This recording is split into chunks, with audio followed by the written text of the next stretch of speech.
오늘 이 밤에 하나님께서 우리에게 은혜 베풀어 주시기를 바랍니다. 우리는 오늘 이 시간에 기도하러 나왔습니다. 우리가 기도한다라는 것은 이 세상에 보이는 것이 다가 아니라는 것을 인정한다는 것입니다. 보이는 것을 뛰어넘는 영역이 있다는 것입니다. 제가 예전에 봤던 영화 중에 반지의 제왕이라고 하는 영화가 있는데요. 이 영화는 기독교 세계관 안에서 만들어진 영화입니다. 이 내용은 크게 두 가지의 덩어리로 이야기가 이루어져 있는데요. 하나는 뭐냐면 악의 세력들이 쟁취하려고 하는 절대 반지라는 게 있는데, 이 절대 반지를 불구덩이에 던져야 할 주인공 난쟁이 프로도의 이야기입니다. 그리고 반대편에 또 하나의 이야기는 뭐냐면 이 프로도를 해하고 절대 반지를 뺏으려는 엄청난 악한 세력과 그 악한 세력으로부터 프로도를 지키려고 하는 정의의 세력 간의 대전쟁입니다. 주인공의 이야기는 이렇습니다. 개인적으로는 너무 힘듭니다. 발도 아프고 다리도 아프고 춥고 외롭습니다. 그리고 절대 반지를 버리고 싶지 않은 유혹에 날마다 빠집니다. 이게 개인적인 주인공의 이야기예요. 그런데 그가 모르는 영역, 보이지 않는 영역에 엄청난 일이 일어나고 있었습니다. 악의 세력과 정의의 세력 간에 수십만 대군이 싸우는 전쟁이 있었던 것이죠. 성경에도 이와 비슷한 보이지 않는 영역을 보여주는 말씀들이 있습니다. 다니엘이 21일 동안 기도를 했습니다. 그에게 있어서는 단순히 보이는 세계에 있어서는 단순히 그냥 21일 동안 기도한 것에 불과했습니다. 그런데 알고 보니 그가 기도한 그 순간에 하나님께서 응답과 환상에 대한 해석을 천사를 통해서 주셔서 내려오는데, 공중 권세 잡은 자가 그를 방해하여서 21일 동안 싸우다가 내려왔다는 사실을 알게 됩니다. 보이지 않는 영역이 있더라는 것이죠. 또한 아합의 이야기를 한번 생각해 보겠습니다. 아합 왕이 아람과 싸우기 위해서 온갖 전쟁의 준비를 다 합니다. 전술과 전략을 다 짜고 갑옷을, 무기를 정비합니다. 이길 수 있다라고 말합니다. 그런데 눈에 보이지 않는 세계, 하늘의 하나님의 보좌에서는 천사들과 함께 어떻게 아합을 죽일 것인가라는 회의가 진행되고 있는 것이 성경에 나타납니다. 보이지 않는 영역이 때로는 훨씬 더 결정적인 것이죠. 지금 저희는 수요 기도회이자 이제 여름 성경 학교를 앞두고 있는 기도회에 모여 있습니다. 여름 사역을 위해 왜 기도를 해야 될까요? 보이지 않는 영역이 있기 때문에 그렇습니다. 각 부서는 지금 최선을 다해서 여름 성경학교와 여러 수련회를 위해서 준비하고 있습니다. 티셔츠는 무엇을 할 것인지, 식사는 몇 개를 무엇을 주문해야 될 것인지, 그리고 말씀을 어떻게 전하고 소그룹은 어떻게 대체할 것인지, 혹은 소그룹을 진행할 것인지를 고민하고 준비하고 계십니다. 이것은 눈에 보이는 것입니다. 중요합니다. 해야 합니다. 그러나 우리는 경험으로 알고 있습니다. 안타깝게도 이러한 우리는 유독 구원에 있어서는 무능합니다. 구원에 있어서는 할 수 있는 게 없습니다. 우리가 가지고 있는 우리의 믿음이라고 하는 것은 수월한 교회 행사의 진행으로 형성된 것이 아니라는 것입니다. 오늘 본문에서 바울 사도는 데살로니가 교회를 향하여 기도를 요청하고 있습니다. 서신서를 읽어보신 분들은 잘 아시겠지만 바울 사도가 교회를 위하여 기도하는 내용은 많은데, 교회에게 기도해달라고 요청하는 내용은 오늘 본문을 포함해서 2번밖에 안 나오고요. 또 한 번의 기도 요청도 똑같은 기도의 제목입니다. 그만큼 바울 사도에게 있어서는 이 기도의 제목이 아주 중요했다는 것입니다. 저는 오늘 이 말씀을 통해서 우리가 교육부서를 위해, 교회를 위해, 그리고 우리 자신을 위해 어떻게 기도해야 할 것인지를 함께 나눠보도록 하겠습니다. 첫째로, 주의 말씀이 영광스럽게 되기를 기도해 주시기 바랍니다. 이게 우리의 모든 기도의 주된 주제가 되어야만 합니다. 이것이 수련회를 하는 목적이고 교회가 여전히 전속할 수 있는 근거며 우리가 살 수 있는 소망입니다.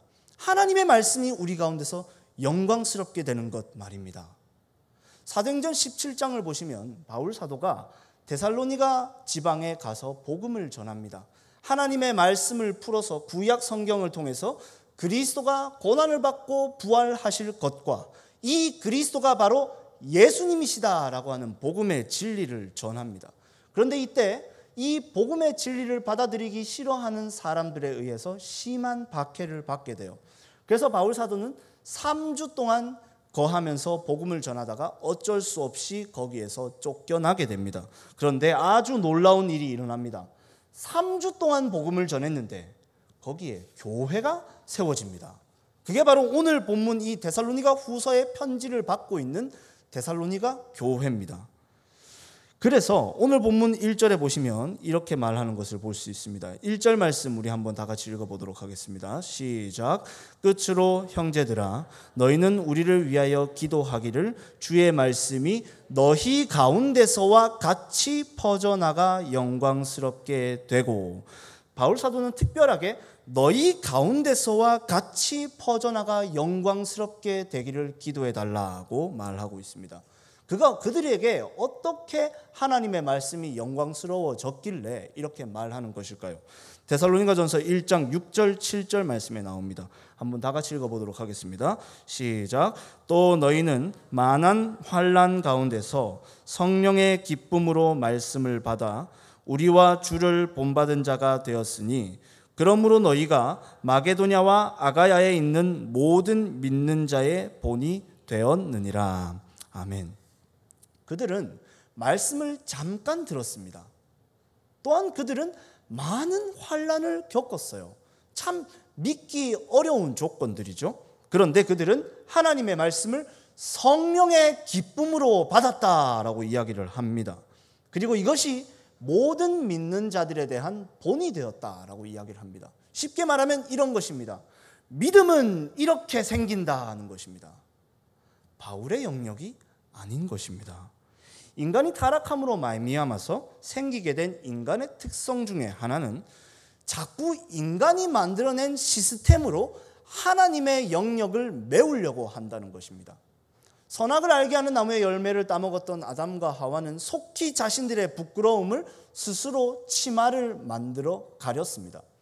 또한 하나님으로부터 떠났던 가인은 성을 쌓습니다. 이러한 인간들의 시스템과 방법들 자체가 악한 것은 아닙니다. 그러나 이것이 우리를 지켜주고 우리를 보장해 준다고 생각하는 것은 타락의 결과물입니다. 야곱은 그런 의미에 있어서 방법론을 참 의존했던 사람이었습니다. 그는 이제 자기의 삼촌인 라반으로부터 떠나서 형이 있는 에서가 있는 곳으로 가족들을 데리고 돌아가고 있었습니다. 그때 그에게 속아서 복을 빼앗겼다라고 생각하는 에서가 400명의 사람을 이끌고 점점 야곱에게로 다가오고 있었어요. 얼마나 무서웠겠습니까? 그래서 이 야곱은 아주 좋은 생각을, 계획을 짜기 시작합니다. 이런 겁니다. 나의 재산과 이 예물들을 3차로 나눠서 3개의 때로 나눠서 1차, 2차, 3차로 예물을 주면 점점 주면서 에서의 마음이 좋아지겠지. 형의 마음이 좋아지겠지. 그리고 그렇지 않다면, 형이 화를 풀지 않을 것 같다면 나는 도망가자 이겁니다. 그래서 3차로 때를 나눠서 보내고 자신의 아내와 자녀들도 함께 보내고 자신 혼자 남습니다. 그때 하나님은 야곱에게 찾아와 시비를 거십니다. 시비의 내용은 이런 것이죠. 그렇게 하면 진짜 되겠냐? 네 계획대로 그렇게 하면 정말 되겠니? 그런데 야곱은 이런 것입니다. 끝까지 항복을 안 합니다. 됩니다. 계속 그러는 것입니다. 그러자 하나님은 마침내 야곱의 환도뼈를 위골시킵니다. 절뚝발이가 되게 하는 것입니다. 야곱의 계획이 뭐였습니까? 1차, 2차, 3차의 때를 나눠서 그 때가 만약에 해코지를 당하면 나는 도망가자였는데 이제 그 모든 계획이 수포로 돌아가게 됐습니다. 인간의 계획이 허무하다는 것을 깨닫게 돼요. 그리고 야곱은 절뚝거리면서 모든 가족들 앞에 앞서서 에서에게로 나아가게 됩니다. 바울 사도를 한번 생각해 보시기 바랍니다. 그는 성경에 능통한 자요 복음의 사도입니다. 주의 말씀이 영광스럽게 되려면 어떻게 하면 될까요? 설교 준비 잘 해야 되는 거 아니겠습니까? 설교 준비 잘 해서 감동적인 예화, 수려한 문장, 설득력 있는 논리, 스피치를 갈고 닦아야 하지 않겠습니까? 그런데 바울 사도가 지금 하는 말은 그게 아니라는 것입니다. 그게 아니라는 것입니다. 그러면서 신앙생활을 한 지 얼마 되지도 않는, 사실은 믿음의 초짜인 데살로니가 교회 성도들에게 기도해 주십시오, 기도해 달라고 부탁을 하고 있는 것입니다.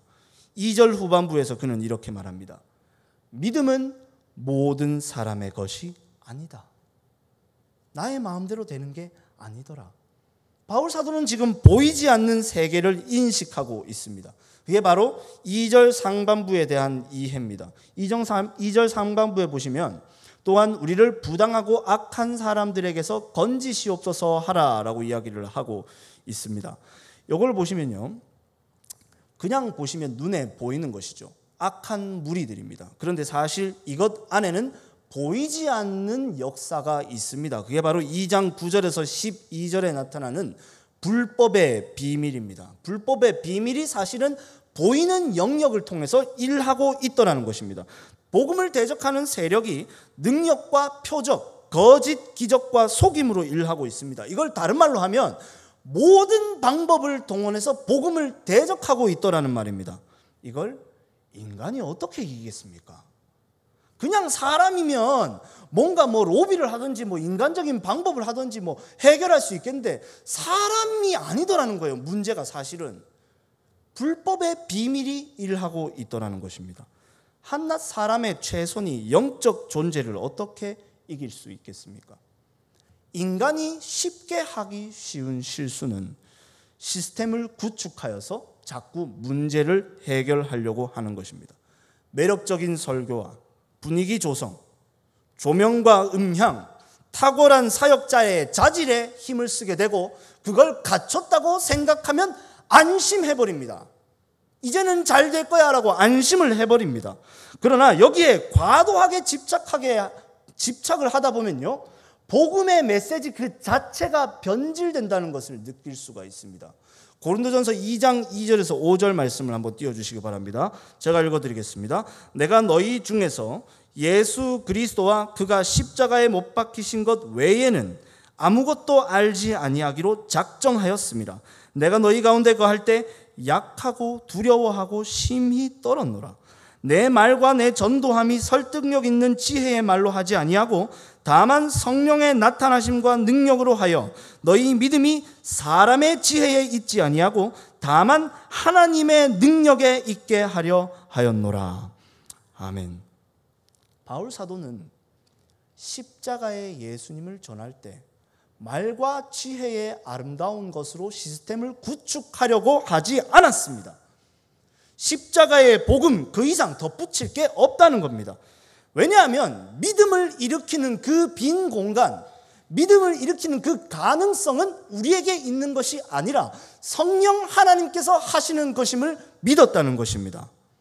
하나님이 복음의 진리를 영광스럽게 해주셔야 됩니다. 그래야 교회가 삽니다. 지금으로부터 약 7년, 8년 전쯤의 일입니다.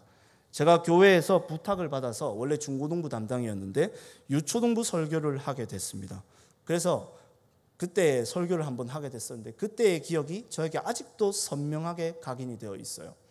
설교 준비를 애들한테 쉽게 한다고 설교 파워포인트 화면에 띄우는 그런 그림들이나 이런 거 있잖아요. 그거를 밤새도록 준비를 했어요. 얼마나 멋지게 준비를 했겠어요. 잘 모르시는 것 같은데 제가 열심히 준비를 하면 아주 멋지게 준비를 잘합니다. 얼마나 멋지게 준비를 했겠습니까?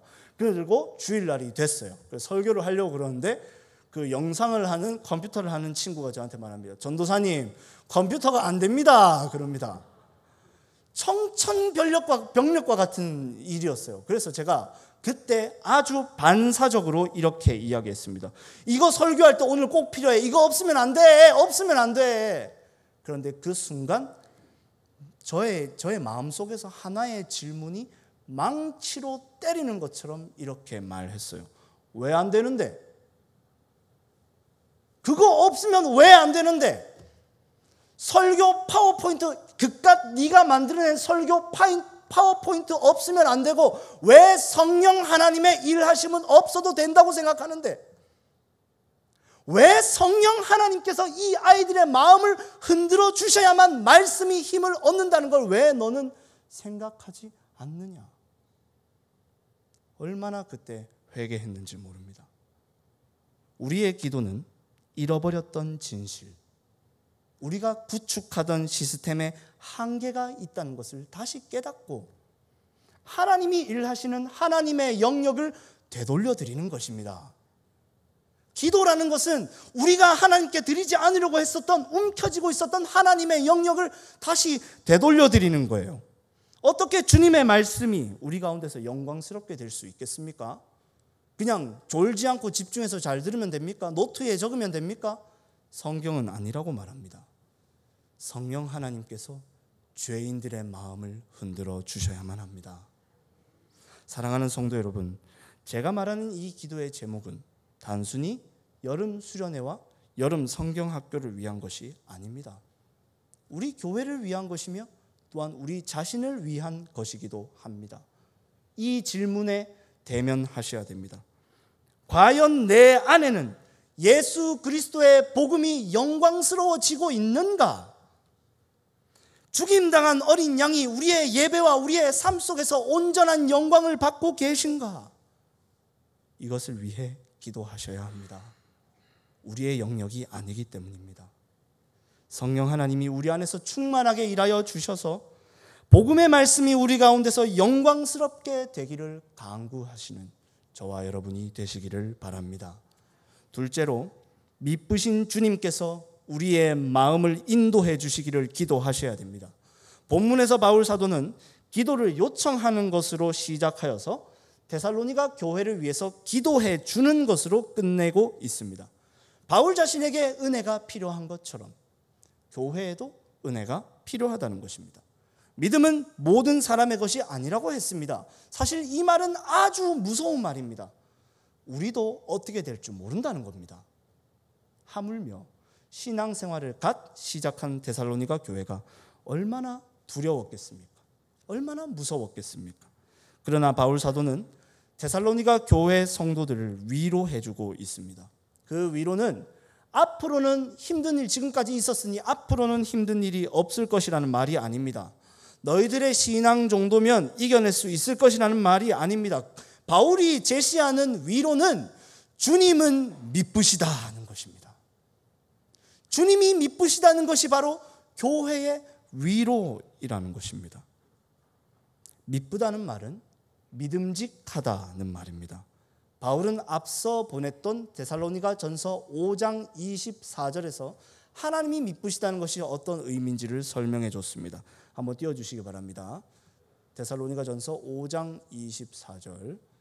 네, 안 띄워주시면 제가 함께 읽도록 하겠습니다. 시작. 너희를 부르시는 이는 미쁘시니 그가 또한 이루시리라. 아멘. 주님이 데살로니가 교회를 불러주셔서 성령으로 하나님의 말씀을 기쁘게 받게 해주셨어요. 그리고 그렇게 하나님께서 그 교회를 불러주셨다는 것은 곧 앞으로 붙들어 주시기도 할 것이라는 말씀입니다. 왜냐하면 로마서 11장 29절의 말씀처럼 하나님의 은사와 부르심에는 후회하심이 없기 때문입니다. 아브라함을 한번 생각해 보시기 바랍니다. 그가 처음 주님의 말씀을 듣고 따랐을 때 자기 아내를 팔아 넘겼었죠. 그리고 그 아브라함이 20년 후에 똑같은 행동을 합니다. 한마디로 20년이 지나도록 아브라함은 사실 그리 많이 변한 게 없었던 것이죠. 그런데 재밌는 게 뭐냐면 이 나중에 범한 실수가 언제 범해진 실수인가면 하나님이 사라를 통해 이삭을 주시겠다고 약속하신 후에 범한 실수입니다. 이게 무엇을 보여줄까요? 한편으로는 아브라함의 부끄러움이죠. 그러나 하나님의 미쁘심입니다. 아브라함이 하나님이 약속이 주어졌음에도 불구하고 신실하지 않았으나 하나님은 신실하셨다는 것입니다. 하나님은 여전히 연약한 아브라함을 통하여 하나님의 약속을 이루시기를 기뻐하셨다는 것입니다. 다윗을 한번 생각해 보시기 바랍니다. 그는 우리아라고 하는 충신의 아내 밧세바와 죄를 범했어요. 그리고 그 죄를 은폐하기 위해서 충신인 우리아를 모함하고 모의하여 살해했습니다.